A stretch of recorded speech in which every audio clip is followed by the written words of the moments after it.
Creo que existe la maldad. El diablo como tal no lo sé. Creo que existe el mal. La verdad no sé. Sé que existe un mal, pero no sé si está personificado en un diablo. Pero sí el mal en general. No doy por hecho que no exista. Sí, el diablo es puerco. Como hay bondad, hay maldad, pero hay que ver qué elegimos para nuestro camino. Existe la energía negativa y la positiva. Sí. Hay mucho. No, pero existe el karma. Claro, por supuesto, creo que el diablo existe. En el sentido de, tal vez no la criatura que tiene cuerpo de animal y tiene cuernitos, pero yo sí creo que hay un ente que se encarga de castigar a las personas que se portan mal. Si no, pues ¿cuál sería el chiste de portarse bien? Yo creo. Alguien que conozco, Bruce, vino a Alpha, era muy inteligente y también muy escéptico. Era ateo y nada podía convencerlo de lo contrario. Hasta la charla, ¿cómo puedo resistirme al mal? Y al final dijo, soy abogado y en mi ejercicio como abogado veo mucho mal. Siempre he creído en el poder del mal, pero hasta ahora entiendo que si hay un poder maligno, es algo lógico pensar que hay un poder de bondad. A algunas personas les resulta fácil creer en el mal y en el diablo. William Peter Blatty, quien escribió el guión del Exorcista, dijo esto. En cuanto a Dios concierne, no soy creyente, pero si se trata del diablo, bueno, eso es otra cosa. El diablo sigue anunciándose, el diablo hace muchos comerciales. Sí, el apóstol Pablo habla sobre fuerzas espirituales del mal que trabajan en el mundo ahora.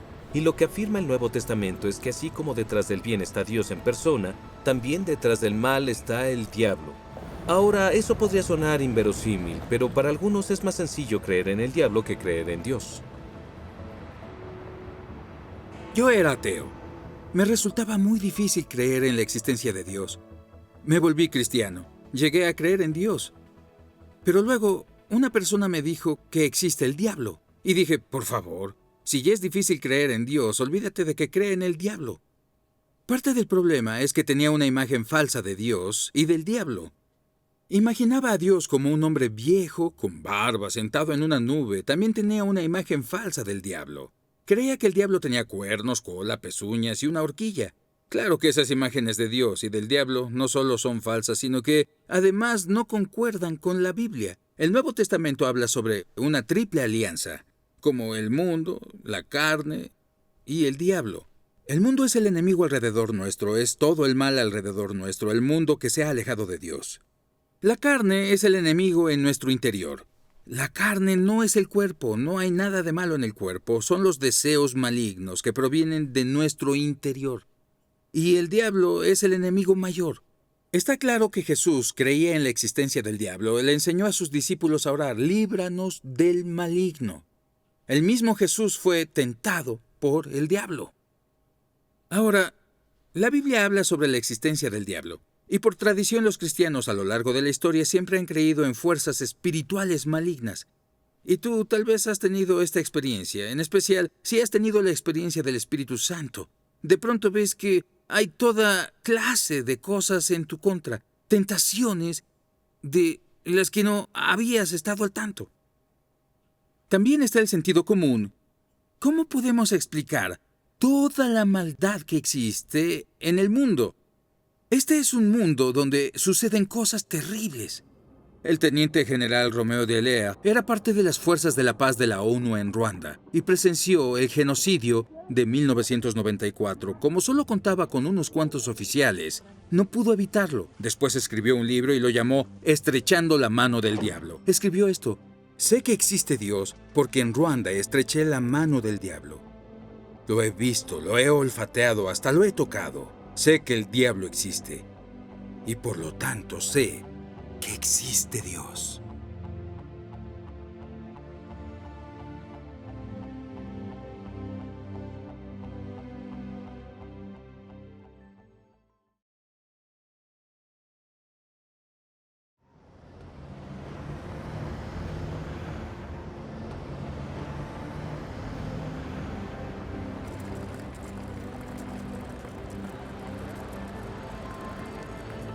Existen dos peligros iguales y opuestos cuando pensamos en la maldad. Un peligro es la incredulidad total y el otro es un interés excesivo y dañino sobre los poderes y la práctica de la maldad. Cosas como la ouija, el tarot, los horóscopos, la lectura de mano, esas cosas. Las personas que están en una búsqueda espiritual suelen experimentar con esta clase de cosas. No es un pecado imperdonable, pero si lo haces, solo aléjate de él, arrepiéntete. Deshazte de cualquier libro o de las cosas en tu vida asociadas a esto, porque no debemos tener un interés insano por estas cosas. Sí, el diablo quiere destruir nuestras vidas.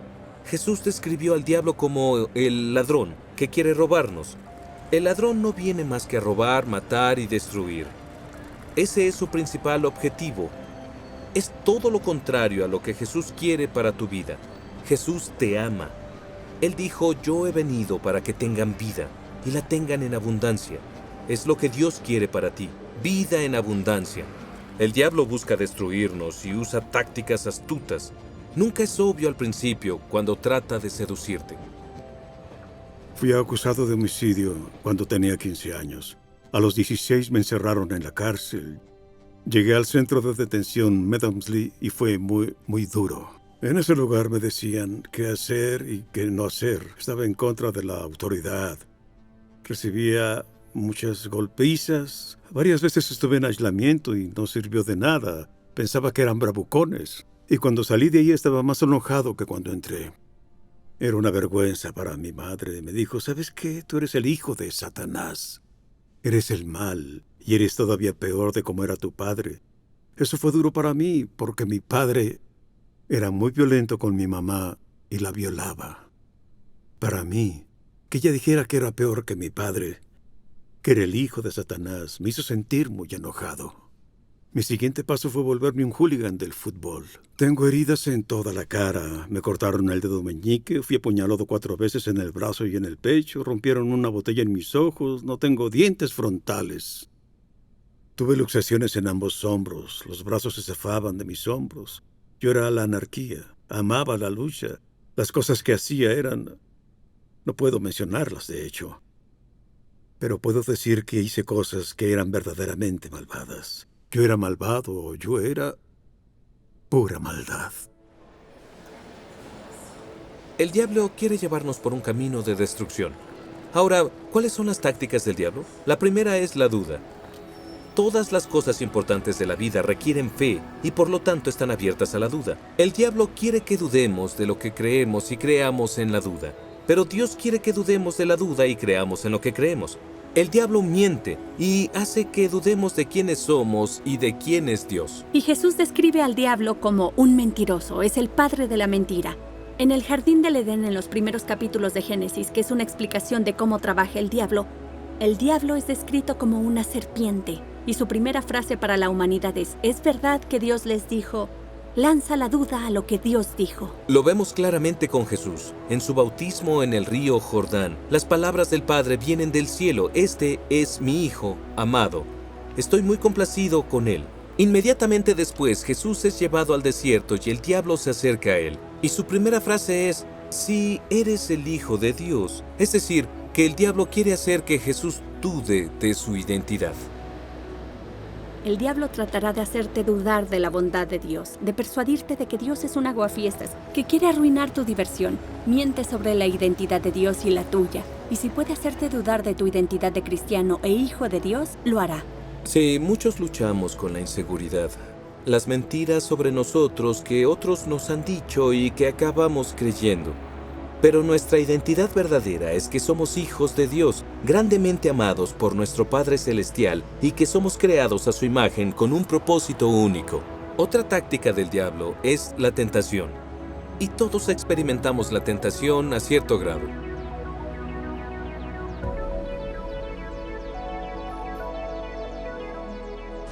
Mi mayor tentación son las mujeres. Mi mayor tentación, la pereza. La mayor tentación, hoy en día ya no la tengo, pero la tenía antes, era la droga. Manipular se llama, pero no lo hago. Pero es una tentación. Eso. Mi mayor tentación sería el dinero. La plata. La ambición. Chocolates. La soberbia. El sexo. El dinero. ¿La comida? La comida. El dinero. Yo creo que es dejarme llevar a veces por lo material. Tal vez mucha riqueza. Las mujeres. No sé, ser millonario. No tiene nada de malo ser tentado. Todos somos tentados. No puedes ir por la vida sin experimentar la tentación. Jesús fue tentado en todo sentido, como nosotros, excepto que Él no tenía pecado. Así que es importante hacer la distinción entre tentación y pecado. El Nuevo Testamento deja claro que es el diablo quien nos tienta, no Dios. En Mateo capítulo 4:3, Satán es descrito como el tentador. En ocasiones tenemos una idea que llega a nuestra mente y pensamos ¿de dónde es que proviene? Eso no es pecado, solo es pecado si lo acogemos y lo hacemos. Pero el diablo nos hace creer que ya la arruinamos y que ya no importa lo que hagas porque ya caíste. Luego está la táctica del engaño, ya que todo pecado es una forma de engaño. De nuevo en Génesis, donde el diablo en la forma de serpiente dice, no van a morir si desobedecen a Dios. Es decir, no les va a causar ningún daño. Pero el diablo trata de engañarnos para que creamos que Dios no nos ama, ni que quiere lo mejor para nuestra vida. Lo que Jesús quiere es que tengas una vida en abundancia. Él te ama. Él no quiere que experimentes el mal. Él quiere que experimentes el bien. Sí, y otro de los apelativos para el diablo es el acusador. Nos hace dudar de la bondad y del amor de Dios. Nos tienta para desobedecer los mandamientos que son para protegernos. Y luego nos acusa y nos condena también. Existe una gran diferencia entre convicción y condenación. La convicción viene del Espíritu Santo. Es cuando nos damos cuenta de que lo que hicimos estuvo mal. Nos arrepentimos de ello y recibimos perdón. Pero la condenación viene del diablo. La condenación es solo sentirnos mal con nosotros mismos. Pero el Nuevo Testamento nos dice, no hay ninguna condenación para los que están unidos a Cristo Jesús. En la cruz, Jesús tomó la condenación que merecemos sobre Él mismo, para que nosotros no la tuviéramos. Nuestra posición en la batalla ha cambiado. El apóstol Pablo lo pone así.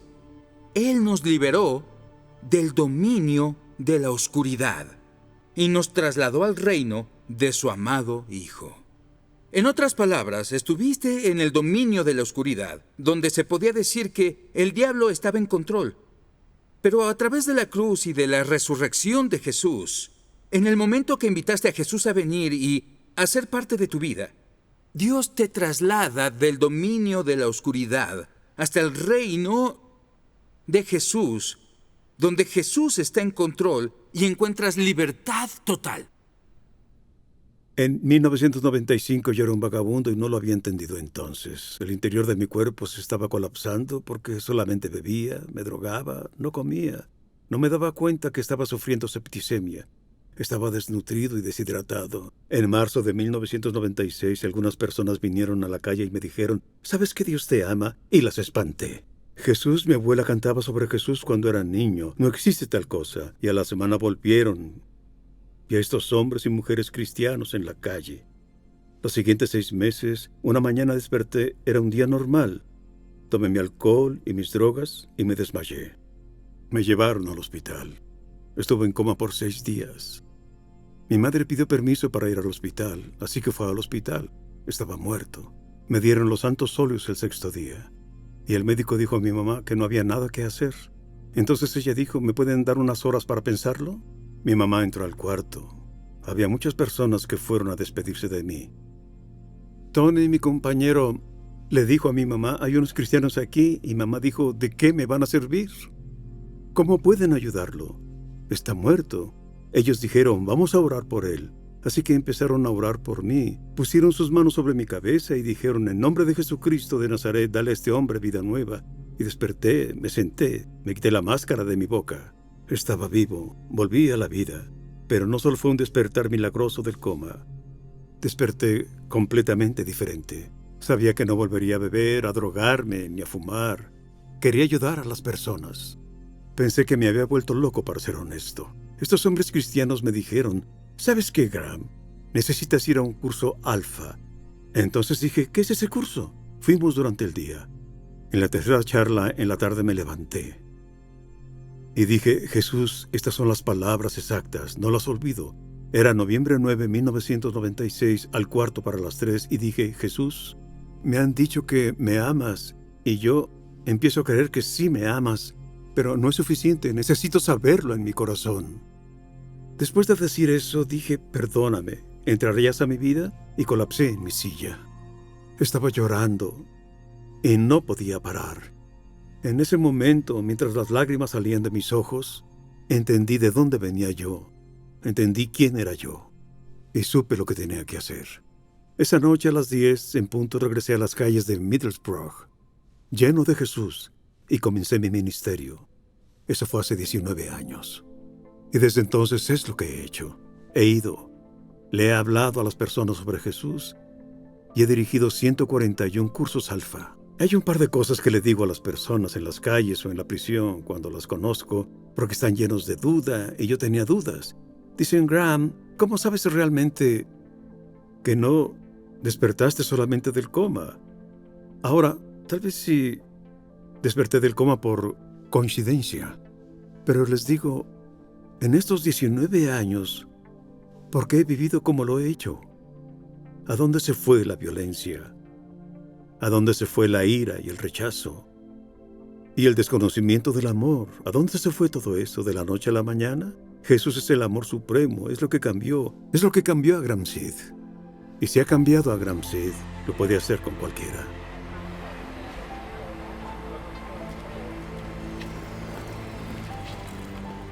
Ahora, si vivimos esta transformación, entonces, ¿por qué seguimos luchando con la tentación?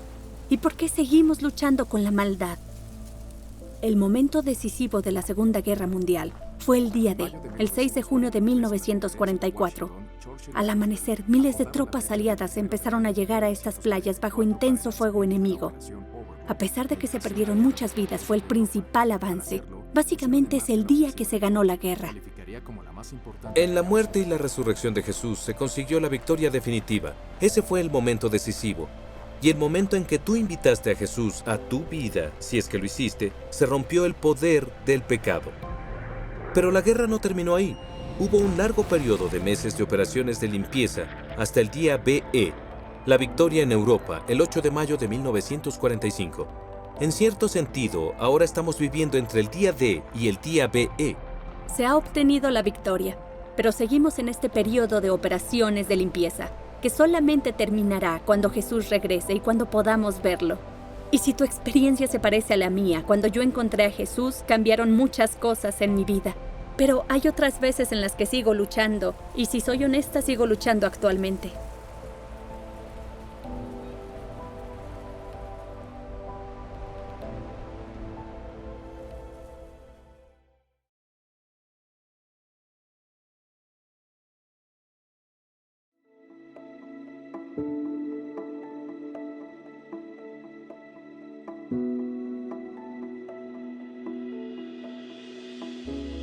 Una vez, hace algunos meses, iba en bicicleta por la calle Oxford. Y iba un poco lejos del pavimento. Me gusta andar en bici alejado del pavimento por varias razones. Entonces vi un taxi negro. ¿Conoces esos taxis negros de Londres? Había uno detrás de mí que se estaba impacientando y empezó a tocar la bocina. Y luego pasó al lado mío porque pensó que lo estaba retrasando. Pasó en su auto muy cerca y aceleró en su auto. Y cuando iba pasando, el hombre me gritó: ¡estás estorbando! ¡Muévete ya! Y algo en mi espíritu, no creo que fuera el Espíritu Santo, dijo: ve por él.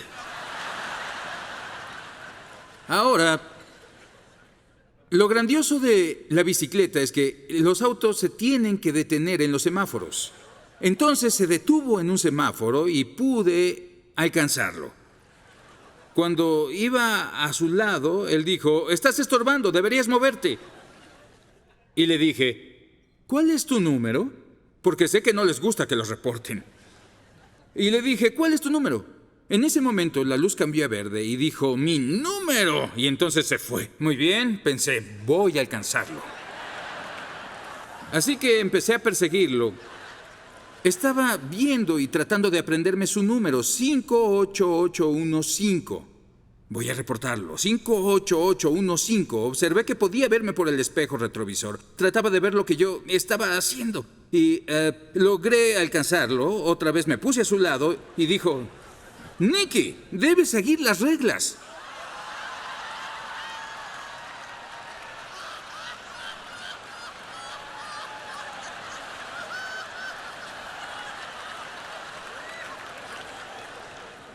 Y pensé, ¿escuché bien lo que me dijo? Dijo, Nicky, debes seguir las reglas. Después de decir esta frase, se asomó por la ventana y movió su manual alfa así.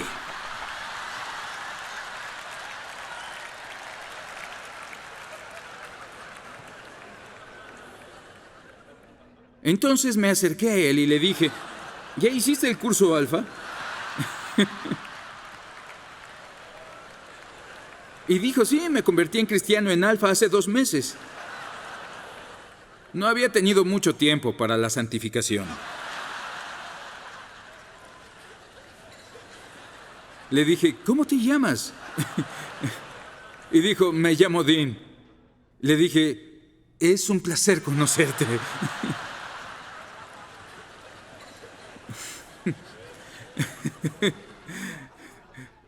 Le dije, lo lamento. Para este momento, él estaba un poco enojado y también interesado en conocer a la persona que había visto en DVD por 10 semanas.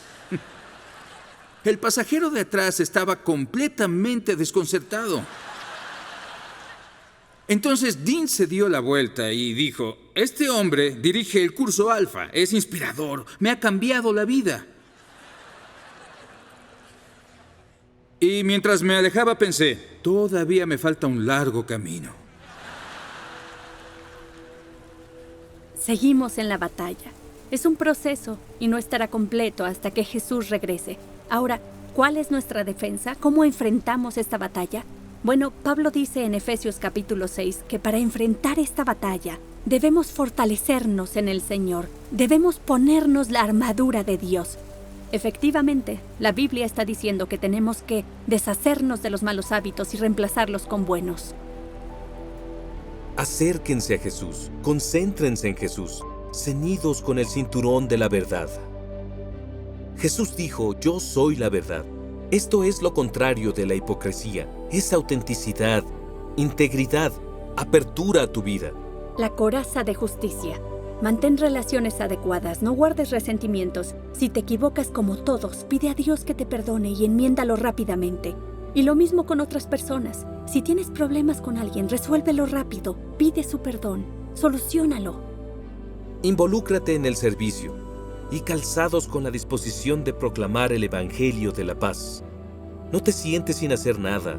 Participa, sirve en la iglesia o en tu comunidad. Confía en Dios en los momentos difíciles. Pablo dice, tomen el escudo de la fe, con el cual pueden apagar todas las flechas encendidas del maligno. El diablo va a lanzarte golpes, dudas, miedos, ansiedades, lujuria, toda clase de golpes.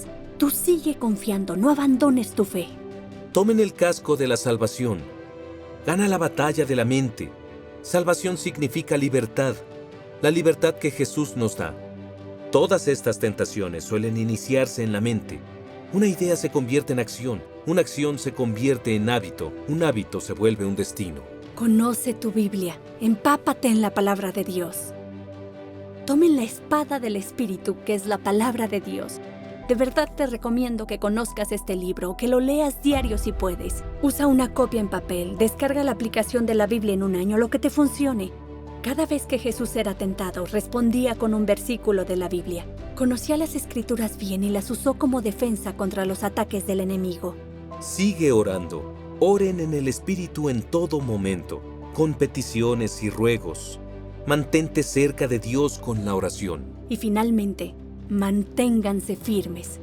No hay armadura para la espalda. Somos más vulnerables cuando salimos corriendo, pero somos fuertes cuando nos mantenemos unidos. La buena noticia es que puedes hacerlo. Santiago dice, resistan al diablo y él huirá de ustedes. Acérquense a Dios y él se acercará a ustedes. Podemos enfrentar al mal con bien. Así es como se ataca. Y una de las formas de hacerlo es a través del perdón. En la oración que Jesús enseña a sus discípulos, la oración del Señor, Él les dice que oren, perdónanos nuestros pecados porque también nosotros perdonamos a los que nos ofenden. Perdonar a una persona es lo más difícil que podemos hacer, pero existe un gran poder en el perdón. Mi nombre es Parti Emanuel y participé en el genocidio de 1994 contra los Tutsis. Maté a muchos Tutsis por órdenes de un liderazgo tirano y estuve 6 años en prisión y 4 años en servicio comunitario. En la prisión, unos compañeros me invitaron a Alfa. Fui, pero me era difícil involucrarme. Entendí que necesitaba decir la verdad sobre lo que había hecho y escribí una carta pidiendo perdón a las familias de la gente que había matado. La vida fue tan difícil cuando salí de la prisión. Encontré a mi esposa con 2 hijos que no eran míos y enfrenté situaciones muy desgarradoras. No sabía cómo iba a vivir con los sobrevivientes del genocidio después de lo que hice. Mi corazón estaba lleno de agonía, soledad y miedo. Alentado por Alfa en la prisión, decidí volver a hacer el curso. Aprendí que Jesús perdona y experimenté el amor de una forma que no había conocido antes. Con la ayuda de un pastor local, fui a buscar a Vincent. Yo maté a su madre y a su abuela, y fui a pedirle perdón. Ahora vivo en un pueblo construido para sobrevivientes y perpetradores del genocidio. Vincent vive en el mismo pueblo. Hemos formado una amistad, y ahora experimento la paz como no la había experimentado jamás. La vida cotidiana sigue siendo un desafío, pero he encontrado el perdón y la sanación para las cosas que he hecho.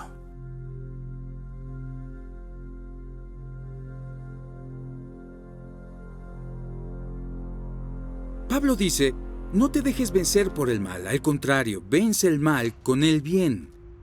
No es suficiente ir por la vida diciendo, no le hice ningún daño a nadie, más bien, ¿por qué no haces algo bueno? Existe demasiada injusticia en nuestro mundo, y muchas se pueden resolver cuando vencemos el mal con el bien y luchamos contra la injusticia. Mira lo que otros han hecho en el pasado, inspirados por el ejemplo de Jesús. Mira cómo Shaftesbury cambió toda la condición social en su nación en el siglo XIX. Wilberforce dirigió la campaña para abolir la esclavitud. Martin Luther King Jr. luchó para poner fin a la segregación entre los blancos y los negros en Norteamérica. La Madre Teresa transformó muchas vidas al entregarse sinceramente al servicio de los pobres. Esto no es solo para los grandes héroes de la historia. Esto es para ti. Tu vida puede hacer una gran diferencia. Tu vida tiene un propósito. Puedes dejar un legado de vidas transformadas. No te dejes vencer por el mal. Al contrario, vence el mal con el bien. En nombre de Jesús.